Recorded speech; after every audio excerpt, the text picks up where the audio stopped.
Happy Wednesday. Happy Wednesday. Happy Wednesday. You are tuned in to Transitions. I am Hyacinth Henderson, and I am tuned in with my pops, Mr. Robert Henderson Jr. Yes, how you all doing? Happy Wednesday. Got a great show lined up for you today. Hi, see, this is one of my favorite topics, one of my favorite topics, because it's so true. And a lot of people just, I don't know, they don't really think about it and they just do it and we don't really talk about it. But I think it's very good. And I'm so happy to do this episode.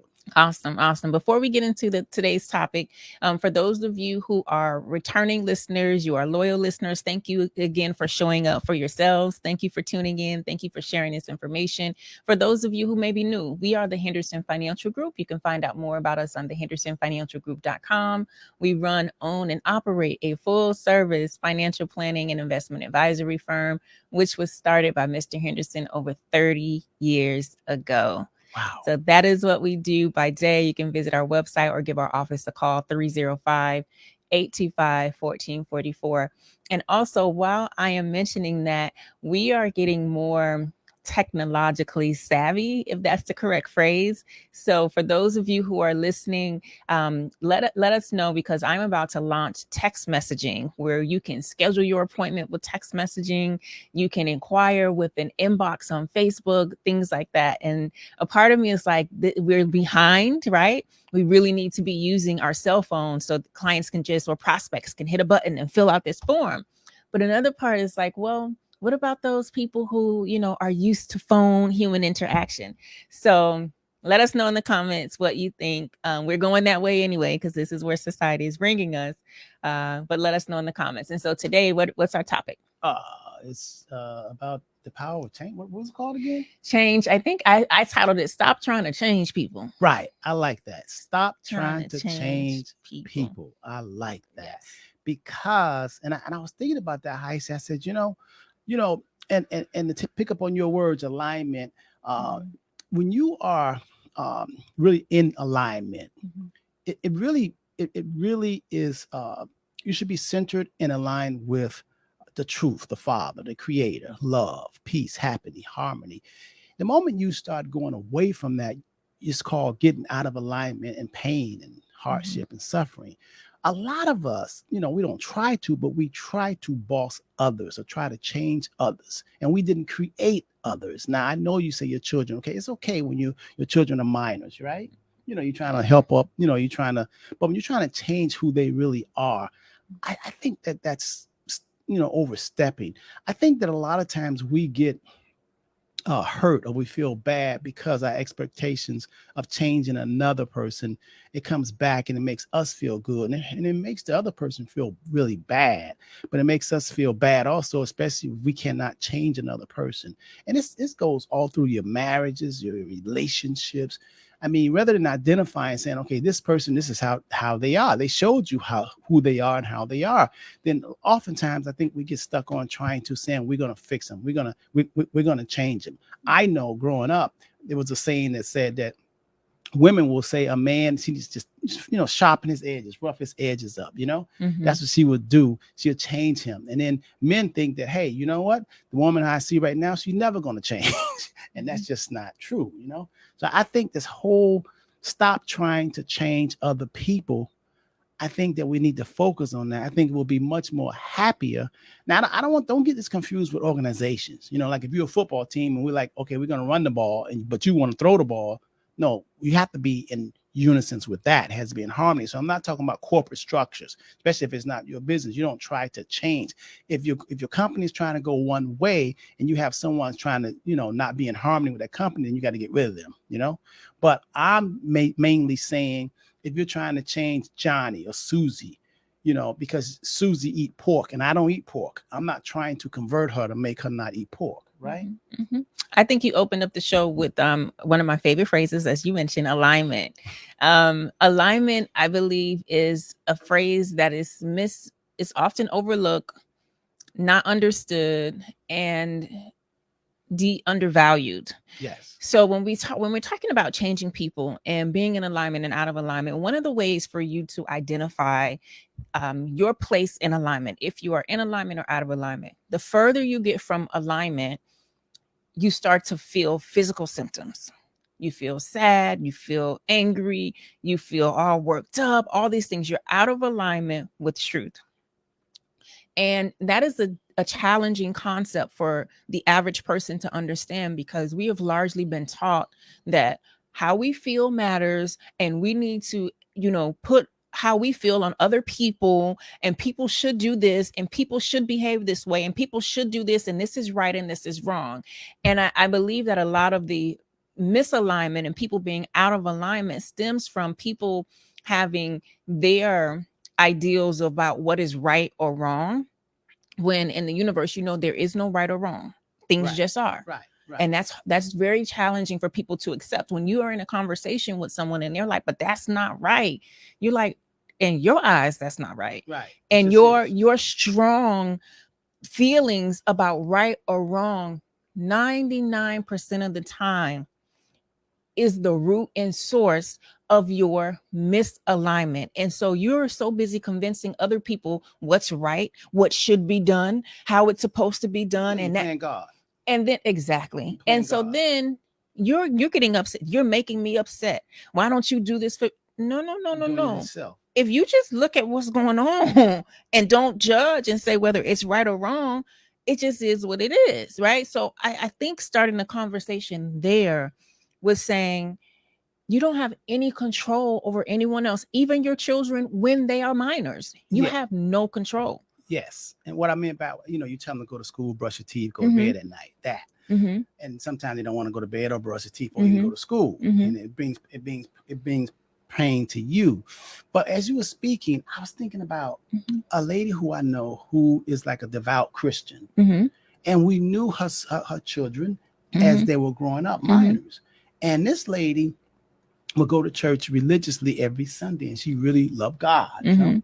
But as her children grew up, one of them she discovered was gay. And right before our eyes, she absolutely disowned him, didn't want to have anything to do with him, ostracized him. When he got 16, it was so bad, he had to move out of the house and move with friends. To her, he was dead. And I said, well, why? It came out of your body. I mean, how is that his lifestyle? How is it really choking you and affecting you? And that's because she wanted him to be who she wanted him to be, how she wanted him to be. In other words, she was playing God. And I said, oh my God, I cannot believe. And I said to her, I said, this person, since a baby, you nursed this person, you nourished this person, you loved this person. And now this person just all of a sudden says about their sexual orientation, what they believe. You just totally disown them. I said, I don't know how you could do that. And she says she don't miss a sleep. But I think deep down inside, it has to have some effect on her. You know what I mean? It has to. I would like to think it would, because this person is living his life. He's gone on. We see him, and he's living his life. He doesn't, have a relationship with his mom anymore. I know that probably doesn't. He probably finds that difficult to understand. But she's steady, goes. She's devout Christian, and she believes her way or the highway. And I just think that cannot be in alignment because there's pain. I agree. And I will say that I understand that those are the lessons. Her decisions are leading her towards some of the lessons that she needs to learn in this life. She struggled with that in previous incarnations. And so in this incarnation, it is, right? So if we think about in totality, right? So if we think about how could you and not feel anything? Well, there's everything we experience is for our development. Growth. It's for our growth. Right. And so when we say our development, our growth, well, you have to think about the fact that like everything, you don't have to be seated at a table to say this is a learning experience. Right. So her decision in disowning her child, that's a big decision that she made. Yeah. She is still going through that lesson. And somehow she felt that she was, in alignment with God, and that is wrong. So therefore she disowned her flesh and blood, and she don't want to have anything to do with him. I mean, for me, it was just for me to bear witness to what could happen and things out here. I remember when my Porsche, I would park it in my garage, right? And then Natalie would pull in on the side of me with the SUV, and sometimes the kids will just open the door, and it was kept banging and hitting my sports car. And I kept telling them, listen, y'all got to be careful when you come in the garage and my car is right there. Don't just swing the door open because it's getting little nicks on the side of the door. And I told them over and over, to no avail, and more dents. So I said, oh my God. And I said, I cannot get through to them. So then something says, Robert, there's nothing to change. There's no way to change but change yourself. If you don't want to feel bad because you can't stop them, why don't you park your Porsche on the other side of the garage? Use the third garage. And do you know what I did? That voice came to me. I stopped from now on. I don't park my car next to the SUV that's coming in. Natalie drives actively. I park it on the other side. I have no more dents. How empowering was that? Oh my God. I said, oh my God. It felt like that was the answer. So there's nothing, I couldn't change them. There was nobody to change but myself, the way I viewed it, the way I looked, and it was empowering. I didn't have to bug them. They didn't have to worry. They can continue to just swing the door open but it doesn't affect me. Because you know what the average human response would have been, right? And so we're going to walk this example through, but for those of you who are listening, apply this to any area in your life. It's not about Mr. Henderson's car and garage. So the average person, based on what's right, it's not right for y'all to keep hitting my car door. So now we're going to have a family meeting and we're going to sit down and talk about it. And we're going to put some rules. And if you keep hitting my car door, then I'm going to punish you. And we're going to do this. And now you get to miss your soccer game. Why? Because you hit the car door. Why do you keep? That's what, based on what's right. And so you get a lot of misalignment. Why do you keep doing this? So now you go down the path of, well, what's wrong with them? This and this. Nobody's thinking about your car door. Example, right? When someone is getting out of the car, they're not like, ooh, right? They're like, whatever it is, I'm getting out, right? So walk yourself through those examples in your life when you are faced with the response or the result of someone else's behavior. Empower yourself to change and say, you know what? I don't want to be any parts of this. I'm going to change what I can change so that I no longer have to force them to change. And it seems like something that is so difficult to do. I get this question a lot of times in the Warrior Training Camp. We had this conversation the other day, and this comes up a lot. And I also had this conversation with Tavares as well. When I said, I forget, roundabout, but what I said, force feeding others is attempted murder. Yes. Force feeding others. And I'm not talking about literally feeding, but I'm using that because most of us eat with our teeth and things like that. So force feeding others. So imagine me sitting here, right? Imagine me sitting here and you're minding your business and you're eating whatever you want to eat. And I'm eating a lobster, the lobster claws, and they're so delicious or whatever it is. And you're just minding your business and you're enjoying your meal and you're satisfied. And I sit here and I just turn around and just start stuffing the food in your mouth. And you're caught off guard. And I'm like, keep stuff. I'm like, because I'm enjoying it and it tastes so good to me. And I just keep, and I want you to taste it. Right. And if you're caught off guard, you're not prepared. You might try to spit some out. You might end up choking. And then you'll be looking at me when you catch your breath, either from here or in heaven with the infinite creator, saying, she tried to kill me. And we do that when we learn something. We do that when we increase our consciousness. We do that when we go to different levels. We try so hard, maybe out of love, because for me to share my lobster with you, I love you, right? I wasn't trying to kill you. Like I could have poisoned you other than give you, you know what I mean? Like I didn't have to give you my quality lobster. You know what I mean? So when you think about that, you can make different decisions. Something else that I said, I'll hold that one. Go ahead. So let's say, how you doing, Brenda Moore? Great afternoon. Mario, June, Danny, how you doing? Great afternoon.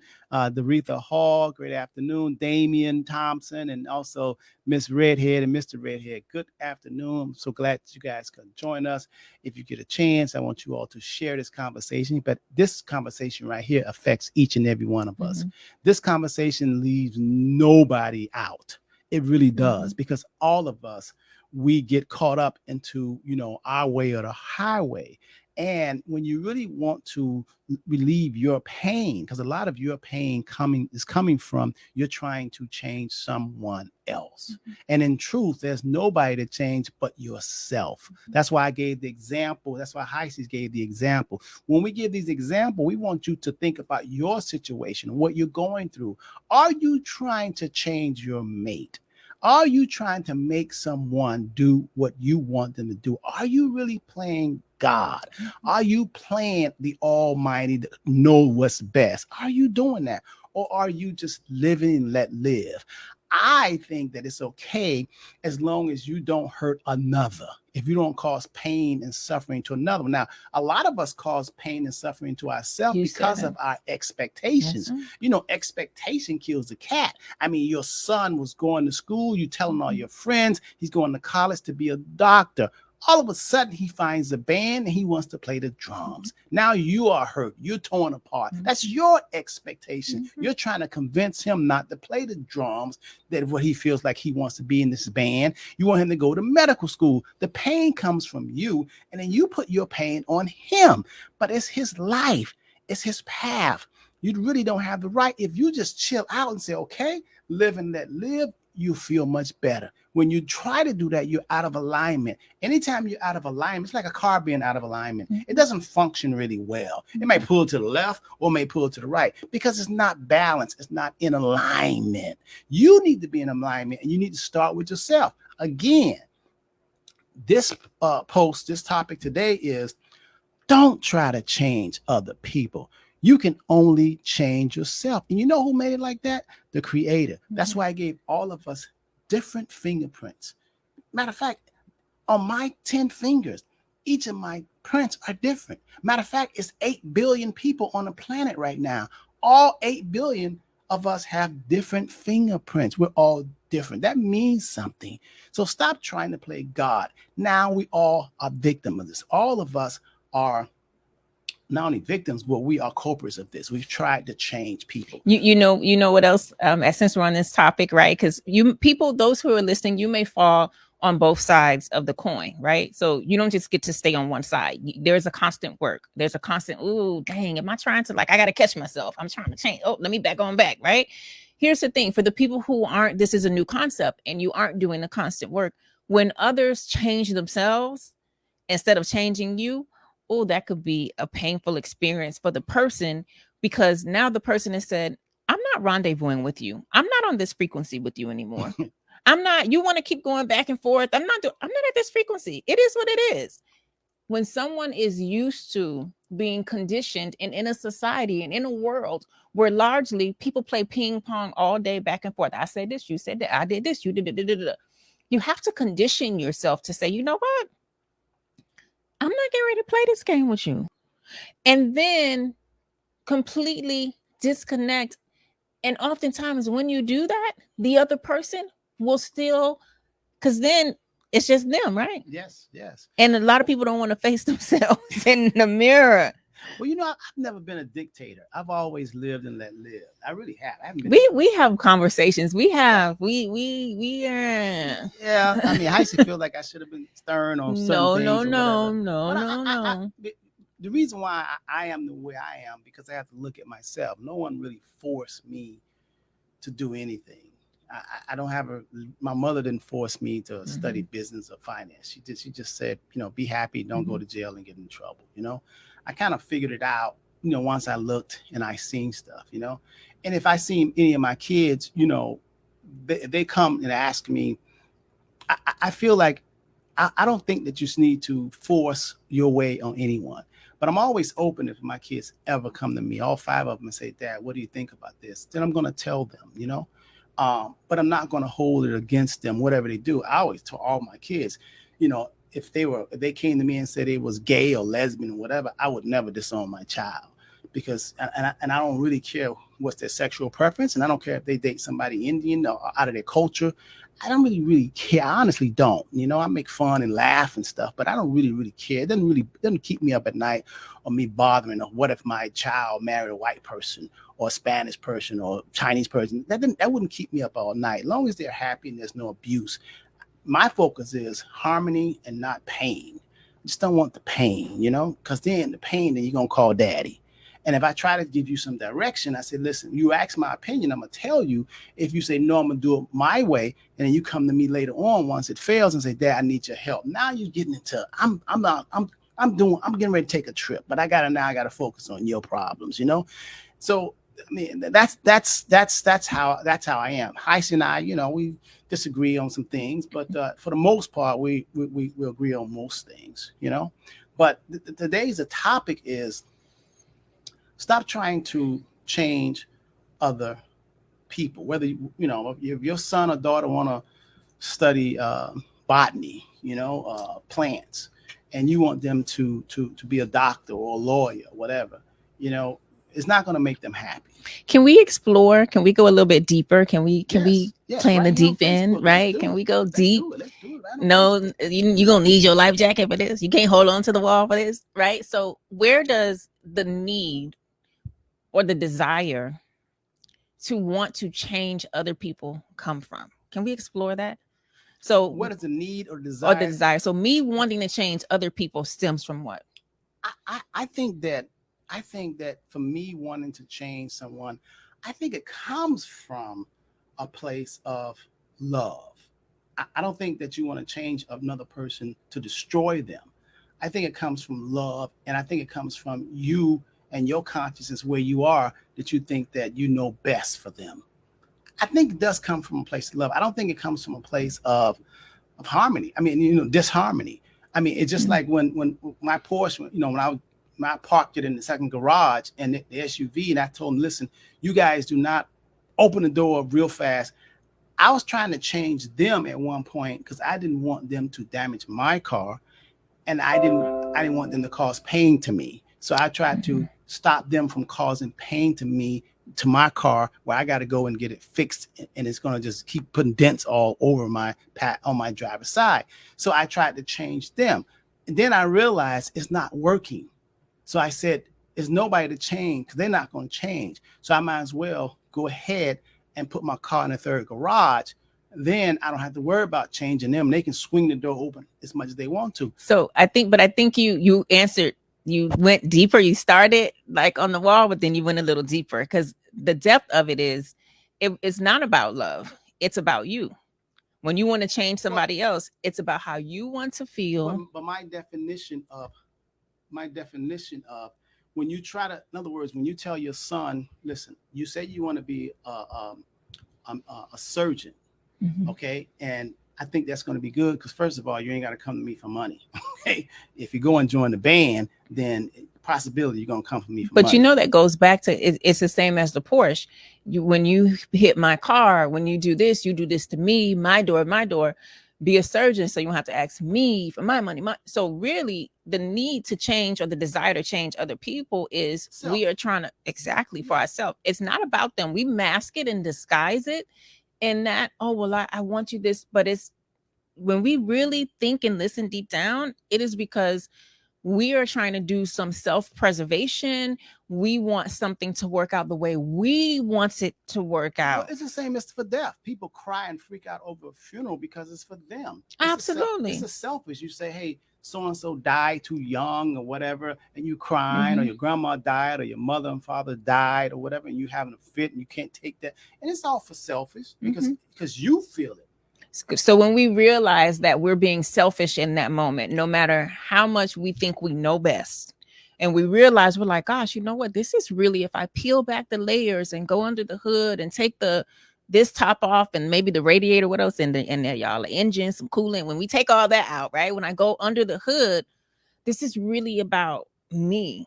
And so then we get to explore some time with ourselves in that area that is causing us to project our desires on somebody else. Yes. So what do you think? Do you think that there should be any type of boundaries or any type of instructions from a parent or from someone? Do you think, or you think it should just be free will, free fall? Hey, do what you feel best. No, this is where we differ, right? When we have this conversation, when you say, I don't want to dictate. And I say, well, development is not dictating, or discussion is not dictating. So you can have a discussion with someone without dictating to them. Right. So I love discussions. Let's talk about it. And the boundary in discussing is asking, hey, do you want to talk about this?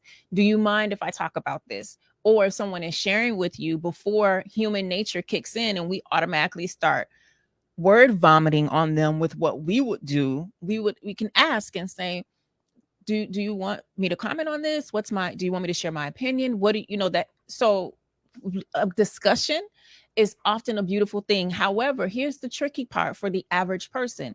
Having a discussion does not mean that they have to do what you said. We can have a discussion. I can hear you, you can hear me. I can think about it later, you can think about it later. And I am unattached to the outcome that you choose because it's not about me. So let me ask something. So if you have let's say your kid, my grandson, Mhm. he's 11 years old. Mhm. If my grandson says, "Hey, mom, I don't want to go to school anymore," Mhm. how would you respond to that? He says, I really don't want to go. I hate school. I hate the way they, So we've they're had this. taking He's it. basically said that in so many. He didn't So say I don't want to go. He said the favorite part of school is lunch and recess. He said because other than that, it's boring. right, and He said it's boring, and he doesn't think that the teachers are very smart. And I said, so we just had this conversation maybe last week. I said, so why do you think you have to go to school? And he said, well, they say because you can learn, but you can learn in other ways, not being in a classroom. right. And he's 100% correct. It hasn't gotten to the point where he's like, you know what? I'm protesting. I'm not going to school. However, if it was at that point, then we got to make some shifts. So when you say we got to make a shift, if she says, listen, because there's a lot of kids that say, Mhm. hey, 11th grade, I don't want this anymore. It's Mhm. boring because I don't want to learn. I don't want to learn and get tested on the Eskimos anymore. Mhm. I don't want to know about Geronimo. What do you want to do? I don't want to. I want to go and I want to just play my drums. I mean, do you say, okay? Do you say, okay, you don't have to go to school? When do you get to a point where you try to give good sound, futuristic, Mhm. because a lot of times people are undeveloped at a certain age Mhm. and they do need counseling. Sometimes, if you just let people especially when they come to you for counseling, if you just say, hey, whatever you want to do, that's not really counseling because most people try to lean on their understanding and it's a lot they don't know because they haven't had the experience. Well, that's where the discussion comes in. Right. So if we're having a conversation just with general people, of course, I'm just not. But then again, you have to ask because some people don't want your opinion; they want to vent. So in the case of my son, if he comes to me and says, we're going to have a discussion," I'm not going to say, "Okay, no school for you anymore. You're right. I think they're all stupid too," and they email me stupid stuff, and I'm not going to say that. I'm going to say, "Well, what do you want to do? What are your plans? Like, what do you want to do?" So we're going to have a conversation around what he wants to do, what he sees, next year, the vision, that type of thing. And I have these types of conversations. But if he doesn't see continuing going to that school and going to those classrooms. Why would I make him do that? Okay, so you would say, okay, you don't, you wouldn't make him. You say, okay, what are we gonna do? He says, okay, I want to just learn piano. I want to be piano. So then you would say, okay, since that's what you want, I don't want to change you. This is what you feel. So you would say, okay, you don't have to. 11 years old, you don't have to go to school anymore. You can go ahead and I'll just give you piano classes.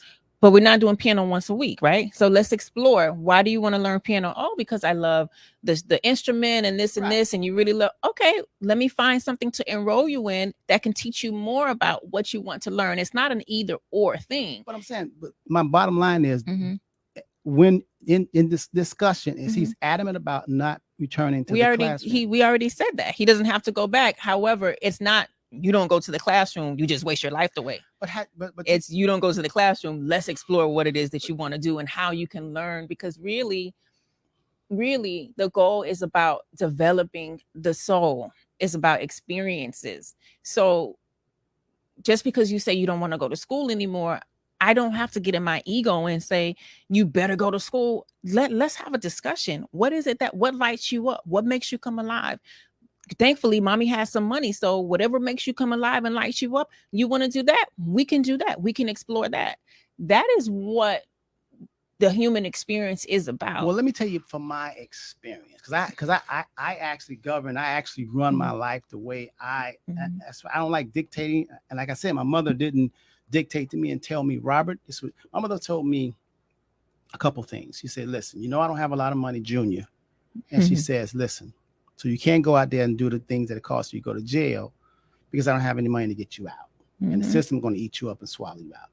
That resonated. That made some sense. The other one is she said, listen, Junior, you can't get on those drugs because she said her brother and her cousins and everybody got on drugs and they just fizzled out. And you will not have a happy life. So that's number 2. So now, when I was coming up, even though my mother told me that, I still had the freedom because she wasn't with me 24/7. When I was at the playground with my friends and they started bringing out weed, then the only reason why, I promise you, the only reason why I felt that I did not smoke weed or do the drugs or get drunk is because of my love for my mother, and I wanted to honor her, what she told me. I wanted to be a good boy. Now, was it free? Did she actually tell me don't do that? Yes, she said don't do it. So I loved my mother and what she said more than I loved having a good time with my friends. Even the girlfriends were getting high. Hey, Rob, come on, let's kiss. Here, smoke this weed. The only reason why I didn't do it is because of my mother. Now, I felt at that time when I was young, I did it because my mother, I wanted to honor her because I grew up without my father. But later on, it appeared like I was just doing it for my mother. As I got 21, as I got grown, and as my life really developed, I realized I really was doing it for myself because I didn't go through that. And still today at 63, I don't indulge in that. I first start off saying I'm doing it for the love of my mother, to keep her wishes. But then later on, I found out it was building my character, my commitment. That's why I learned commitment. I mean, stick-to-itiveness. I learned that. And then I said, oh, so this is what it really meant. It appeared like one thing, but it was another. That's what happened to me. I need to have some boundaries because let me tell you something. I loved my friends. I would have got drunk, high, did everything, experiment with them. Now, that could have been me just being free fall and just figuring it out and going through my path. But for some reason, that commitment and the love of someone who I knew took care of me, I was more committed to her. And it turned out, it worked out well for me. So that's all I know. But in terms of changing now, when it comes to other people, if you ask me, and people say, listen, should I do drugs or should I do? We will have the discussion. They still have the power to do that. And even after I became 30 years old, you know, when I'm in the party, whatever, and they getting high, whatever, I could have said, okay, Mom, I did enough. Now I'm getting ready to try this. But I was already set in my ways. I'm like, hey, it works so good for me not sustaining this, you know, up until now. I might as well keep on sustaining. I'm not even interested in being the diluting my senses. I want to be sharp and have all of my cylinders working, and I want to be aware.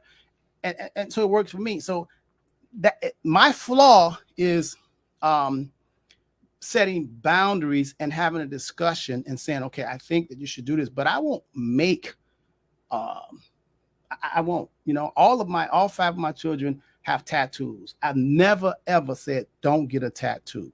I don't have a tattoo, but all of 5 of my kids have tattoos, many tattoos they want to. I've never dictated them and say, you're wrong. Why did you doing that? So I don't do that because what you do, what you want to do. But if you do anything that's going to cause you to get on crack, then I'm going to try to pull you out and say that's detrimental, not only to you, but to me too. I think while we're on the topic of discussion, I think as I was listening to you speak about drugs and stuff, so that's one of the things that I talk to my children about all the time, right? And so I've been talking to them about it since they were drug using age, if that was a thing. So like my son will always say to me, Mom, where am I get drugs from? Right.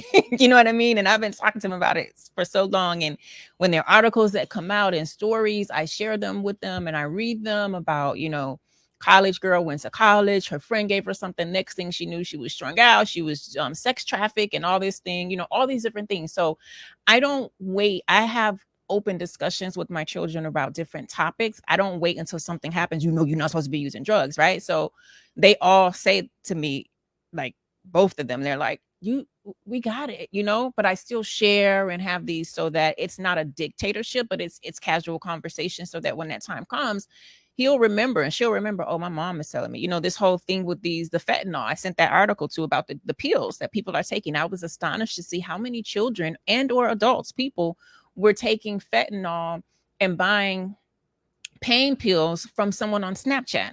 And they didn't know that it was fentanyl, and 0.2 milligrams of it is lethal. So I couldn't imagine me being in pain that I go to the internet and I say, give me some drugs. However, I understand that there are other issues associated with that. Maybe they don't have health insurance. They can't afford for the, that kind of thing.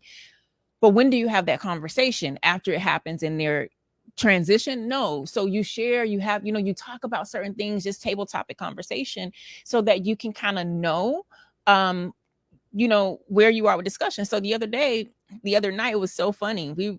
Me and the children, we were in the room, we were talking. And I said to my son, I said, brush your teeth before bed. And he came back and I said, did you brush your teeth? And he said, did you hear the water? And I knew, since he didn't say, yes, I brushed my teeth, that it was a little bit more exploring to do. So he said, did you hear the water running? And I said, when you turned on the water, did you actually put your toothbrush under there? Yes. Okay. Did you put toothpaste on? No. So did you brush your teeth without toothpaste? Yes. I said, is this your first time doing this? No. So the space, the comfort level for him to be able to tell me, he ended up telling me, sometimes I just don't feel like using toothpaste and I just brush my teeth with water or not at all. Right. But the space for him to say that to me without being in fear of, is she gonna yell? Is she gonna beat me? Is she gonna, you know what I mean? He didn't want to tell a lie, and you, the way you asked him, he had to come clean. So, but it comes from before that, because grown people lie all the time. But tell me, how would you react if he's 11 years old, he'll be 12 this, because he will be introduced to drugs from his kids at the playground, his friends or whatever. So all of a sudden, how would you respond to? Because like we said, we don't stop trying to control and change people. So how would 11 years old, 12 years old, because I was introduced at that age, and all of a sudden he get introduced to marijuana weed, and he says, hey, Mom, I tried it, I really like it. What will be your actions? So we need to have a conversation, right? So I'm not there yet. I can't sit here on a stand and tell you what I'll do because it didn't happen yet. I do know my stance on marijuana is that your brain needs to kind of be fully developed before you start engaging into that, because it's a fine line. Sometimes people use marijuana and it numbs them, it slows them down, or whatever the case may be. So I don't want to sit here on a stand and say, oh, if my 11-year-old comes to me tomorrow and says, this is what I'm going to say, I will say that I am not going to go buy marijuana for him. Okay, but will it be obviously it'll be open discussion? But after the discussion, if he says, listen, I've tried it and I like the feeling, would there be any, after the discussion, would there be any type of, would you have a discussion to try to sway him away from it? Let's have some education. Right. So let's have some education. Let's get you with somebody to talk to. Whatever the case may be, so that we can explore, because we need to be able to make some informed decisions. And then really at 11 years old, it's technically against the law for you to be smoking and using marijuana. Well, so I mean, technically, really, it is. Right. And they just now trying to legalize it, but it's been since I was 12 years old. I mean, I was introduced to marijuana by my cousin walking across. Right. So I don't want to make this about my opinion on marijuana. No, I'm trying to get to because I know you have the discussion. Like I've had a discussion about marijuana, weed with all 5 of my children. And I told them my commitment to my mother and what happened. That wasn't their choice. That was my commitment. And I'm okay with it. So I'm saying, even though I've had discussion, with all my kids, I've discussed a lot of my, when I got my friends, how they manipulated me. And I love them. All my kids know my story but in terms of stop trying to control another because you don't have the right. There are a lot of things that will take place that each individual chooses on their own. Right. And I think that we can't confuse the two. You still have to parent. You still have to be a parent. The role of a parent is to cultivate and aid in the development of the development of the person. So you do get to parent, and you don't get to say, I'm not going to tell you anything. So controlling or changing someone else is different than parenting someone else. So there is a difference. Yeah, but yes, you're 100% right. And that's why I say, when you're little, you can parent them and try to tell them go to school or do what they want to. But then, there's a point where, and when those of you who just joined us for the first time here, or just, you can go back and look at and listen and look at the session. But we're talking about stop trying to change another human being. A lot of our pains come from trying to change other. And there's a universal law that says you really don't have the power to change anybody but yourself. And if you focus on changing yourself, you would feel a whole lot better. By changing yourself, then if you're focusing on changing yourself, you really don't have time to change someone other. Neither do you have the right to. We all cross the line when we're trying to change another person. As Heisey said, it's okay to have a discussion and talk about the different topics, but it's not okay for you to dictate or say, no, you are wrong. I don't want you to do this. I don't love you anymore. Because then you're becoming a dictator and you're playing God. Just like I gave the example about a friend of our family, how, since her kids were real young, as they grew up, one of them said that they were gay. And she totally disowned that person. It brought her pain and it brought the person pain. That pain comes from anytime you're going from the Father, you're going out of alignment with love, you're going out of alignment. Like Heisey said, oftentimes a lot of us confuse love with selfishness. Case in point, if you think about it, when someone is 90 years old and they're getting ready to make their transition and they die, you're going to miss them. A lot of your pain is selfish pain because you're going to miss, even if the person say, listen, I've had a good life, I'm ready to go. A lot of times, you don't want them to go because you don't want them to go. And that's how you feel. So it's oftentimes it's a selfish position that we take and we confuse it with love. So, hey, I want you, as you listen to us, I want you to think about your own life and your own situation. On Wednesdays, even though we're a financial planning, investment advisory firm, real estate firm, insurance firm, on Wednesday, my daughter Hyacinth and myself, we talk about mind things because we think that you need to have your mind balanced and in alignment in order to make good financial decisions.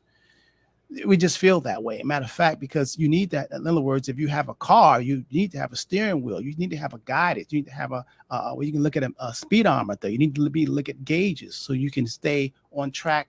You need to know that you have enough gas to get there. So but on Saturdays we talk more about product, investment, stocks, bonds, real estate, insurance, wills and trusts. We talk more about that. On Wednesday, it's more the mind stuff. What are you thinking? Because we think that, matter of fact, it's a law that said thinkers rule the world. What are you thinking? And there's so much nowadays to distract us. Because if you don't have control of your mind, the system will control your mind, whether you know it or not. And oftentimes, most of us don't even have a clue that we're being controlled by others and the system. Most of us are conforming, but we think it's our own idea. You agree? Mm-hmm. Yeah, absolutely. The thought is the most powerful thing that you have that you can control. The thought, the power of your thoughts. And like when we really sit down and think about that, it's like, oh my goodness. Like, let me control what I can think about, what I can do, and then move accordingly based on, me. And it seems so simple, but it can be challenging for adults to do it. It can be challenging for people Very to do. challenging, especially if you have a history of doing it. A history, condition, society tells you all the time what's right or wrong, or that's just not right, or this is how it should be, or things like that. That's what the media does all the time. And so if you're not careful, you'll fall into that space of holding your pitchfork up in the name of what's right and not really looking at different perspectives, because what's right or wrong is just a matter of position and perspective, your experiences and things like that. You may not think it's right to do this, but I think it's right to do that because my experiences, my perspective on the situation is different. But we want to beat our chest so often, and so it's something that you kind of want to I think this is a pool, man. And that's how when people and politicians like to dictate and play God all the time, especially like to tell a woman what she can and cannot do with her body, which, I don't think that is right, but they feel they're playing God or they sticking to the Constitution of the forefathers. It's the same thing about, whether marijuana. People ask me, do I think that weed should be legalized? Mm-hmm. I really don't have a thought. I don't care. No more than I care that if casino gambling was legalized. I mean, casino gambling been legalized in in Las Vegas. I've been to Las Vegas and I never put a penny inside of a slot machine. I go to the Grand Canyon or eat the food or go watch the shows. So if you, whether they legalize it or not, I mean, it doesn't apply to me. It's not like all of a sudden they're going to legalize weed all over the country. And all of a sudden, since legalized, I'm gonna join in. I don't indulge in it. Now, just because you indulge in it, I don't think little of you or less. That's your decision. That's what you do. And as long as it's making you happy, it's okay. As long as it doesn't interfere with my job and what I need to do. Now, if you're flying a plane and you are high or something, and I'm a passenger, I would have a problem with that because I want you to be coherent and I want you to be alert, But other than that, I can care less if you use drugs, if you, whatever your sexual preference, I don't care about that. So today's topic is, are you feeling bad about something or someone because they haven't changed to what you think they should change into being? And this could go for your spouse or who else? Anybody. For you, like, this is an opportunity. When you said that, if your answer is yes, it's an opportunity for you to explore a little bit, like, why am I really feeling bad? Like, what am I really upset about? What is the root of the problem? I remember years ago, shout out to my boy Kevin, I just thought about him earlier. We were out to lunch and I was talking to him about men and stuff like that, and I was talking about this one guy that I was dating or whatever the case may be, and he said, very just regularly, he said, you need to pick better men. He said, you need to pick better men. I was like, oh, okay. All right. And that stuck with me and that resonated, because here I am at lunch. We've been friends for over 20 years, right? Just strictly friends. And we talk about different things. And I'm like, okay, I got my guy friend. He's going to tell me this. And he's like, I'm not going to pick them apart. You need to pick better. And that has resonated with me. And we can think about that in any situation that we're in, right? So, of course, in some situations, this picking better means evaluating better before you commit. So this could be to a job, a friendship, a partnership, anything, a marriage, anything, right? So I heard the term the other day, and I thought this was so profound, that you need to learn how to slow walk people into your life. That has been something that I have not been guilty of, like slow walk people into your life. So oftentimes you'll be in these relationships or at this job or whatever the case may be, and you'll be complaining, but you rush the evaluation period. Like, why are you rushing the evaluation period? And then you rush the evaluation period, and now you're complaining and you're trying to get them to change when you shouldn't have chosen them anyway. You shouldn't have picked them anyway. Your yes should have been a no, but because you didn't have a clear evaluation period, now you're trying to change them. I think a lot of that's happening nowadays in this culture right now. Oh my gosh. Right now it's hurry up, hurry up, hurry up. People want everything so quick.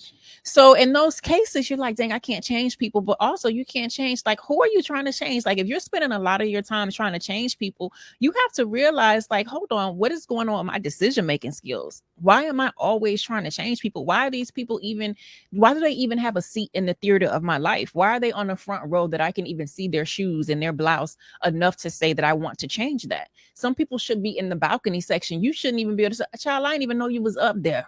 I didn't even know. Oh, you had an opinion, child. I didn't even know you was up there. I couldn't hear you from over here where you are. So do some evaluating, right? So when you think they won't change this, and this, and so then when it comes to people like your children or your spouses or things like that, maybe you have a long history, break that thing all the way down. Okay, well, I'm XYZ years in, or this is my kid, like with my children, I had to reduce the number of times the cleaning people came to the house to clean my house, because in between cleanings, I'm having a fit. And I was like, you know what? They've been spoiled. Don't come. Let me buy some cleaning. You know what I mean? So instead of me consistently like, why are you doing this? Why are you doing this? Let me change the environment. Let me break it down and lay the foundation again. So when I share that, me laying the foundation again, now they scrubbing toilets and Swifferin and all this stuff like that. I had to lay that foundation again. Sometimes in your relationships, in your marriage, whatever the case may be, you have to do the challenging work of breaking it down, to build it up again. And it's going to take work to do that, but you don't get to just, you can. If you want to just keep acting like it don't exist or whatever, then just keep trying to change people and see how that works for you. You know, a lot of us are guilty of trying to, metaphorically speaking, a lot of us are guilty of trying to change a hippopotamus that's just wading in water, trying to make him swing through the trees like a monkey. And you just say, I'm going to get him up there. Can you imagine getting a hippo up into the trees and swinging like a monkey? No, that just doesn't work. That's not what a hippo does. A hippo just lay in the water and go up and bathe in the water and in dirty water. And a monkey swings from tree to tree. They're two different types, you know. And if you change the environment, if there are no tree, you want to get rid of the monkeys, you cut down the trees, the monkeys won't be there anymore, right? So you change the environment, what you can change. It goes back to stop telling the monkey to do this. You know, it just it gets deep. and all of us are guilty on it, because this is, you know, when I was saying, I think it was last week, and I was saying, you know, the ancient Africans, you know, they felt a true education took 40 years. But see, in America here, our culture, you know, you get 12 years of school, and then you get another 4 years or another 8 years of college. That's still, you're still an infant. Most people don't know anything. There's a lot of PhDs, have master's degrees and PhDs.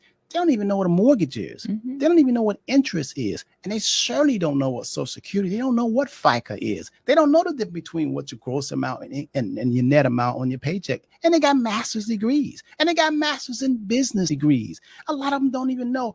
Most people don't understand how to file a simple 1040 easy tax return. Do you realize there are going to be tens of millions of people come April 15? They got a 9-to-5 job that every pay period, the proper amount of taxes is going to come out of their pay.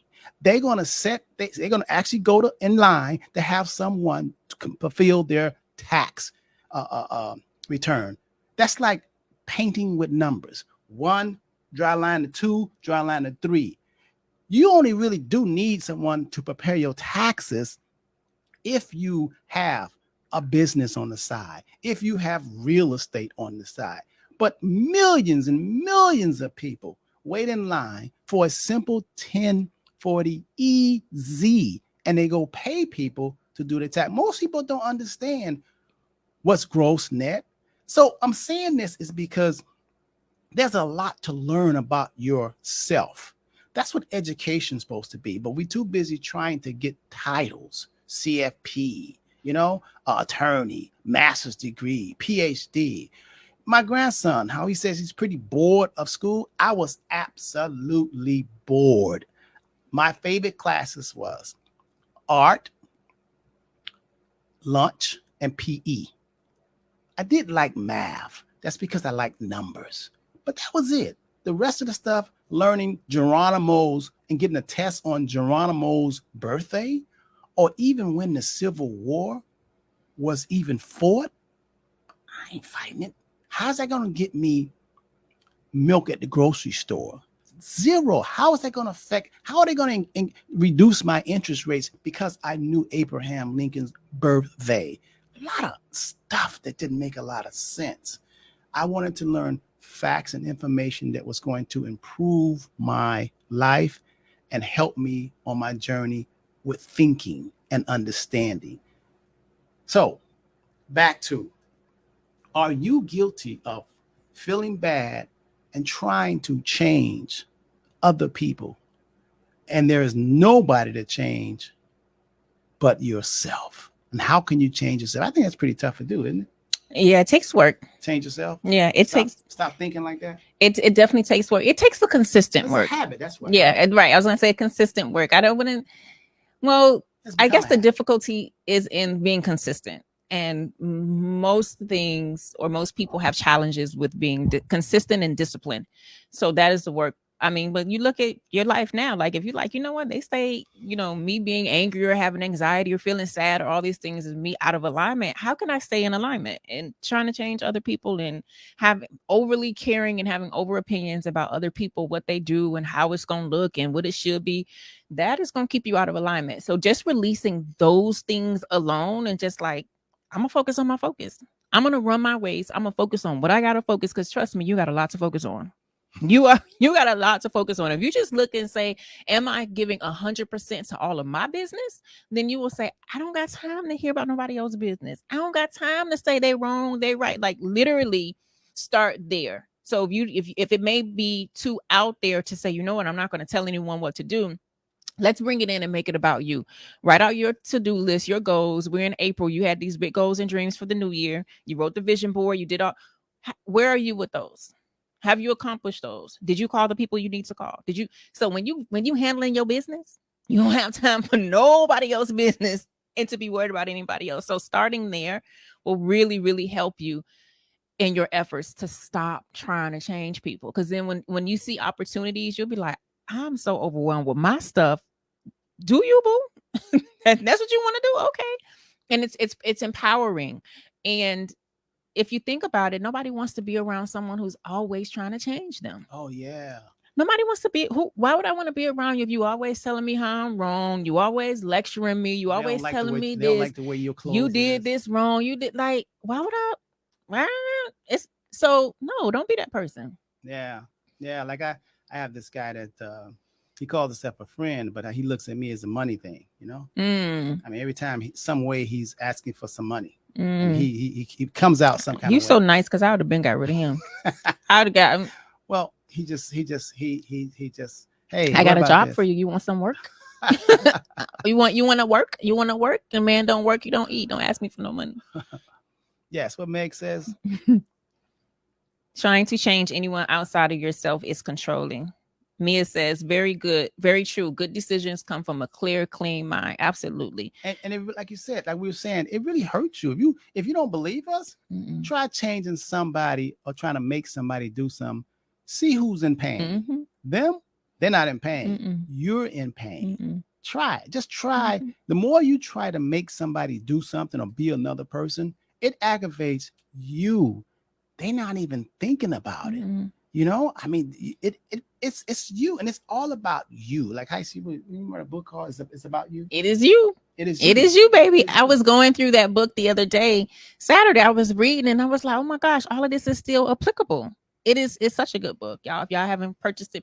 Not just because I wrote it. You know, sometimes you can read and be like, I don't think like this anymore. Tell them how they can purchase. I think I may have taken it off my website. I'm not sure. No wonder they can't purchase. What? Maybe HyacinthHenderson.com. It might be on the HendersonFinancialGroup.com too. We'll see. But I was reading. I'm like, wow, this is stuff that I say right now today. That's how I know those were divine downloads. But yeah, it's you. Work on you. Yes. Only you. Nobody else. Because like you said, we won't be worried about it. I cannot. I'm enjoying Ramadan a great deal. Yeah. Oh my God, this has been so good for me because I'm fasting from social media as well. However, I do miss brunch and I miss the beach. The weather has been so nice. So after Ramadan, you're going to catch me at the beach every week. Remember years ago, I used to go to the beach all the time. It was sand in my car, all my tent, sand all over in your car, everywhere. Your SUV. Yes, you have this big tent, right? And it was like, why you got it? I'm like, yeah, float. I had the whole 9. That was a couple of years ago, maybe like 2016, 2000. You just switched the script. You just stopped doing it. I had stuff to do. Life changed. But in 2022. Your girl is at the beach every week. That's amazing. It's like I can go to this restaurant I like, and all of a sudden I just stop. Yeah. Have you done that? Where you have restaurants, all of a sudden, well, I don't go to that restaurant no more. You just stop. You just stop. You know.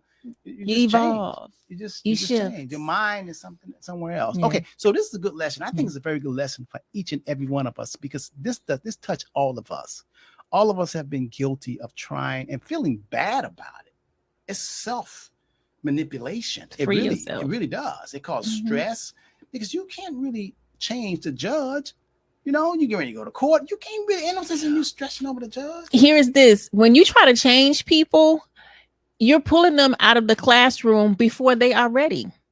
The classroom of life. You snatching them out of this. Come on out here. I'm taking you out of this. I'm putting you in physics. You plop them in physics. They don't know what to do. The creator is like, I have them over here in general science for a reason.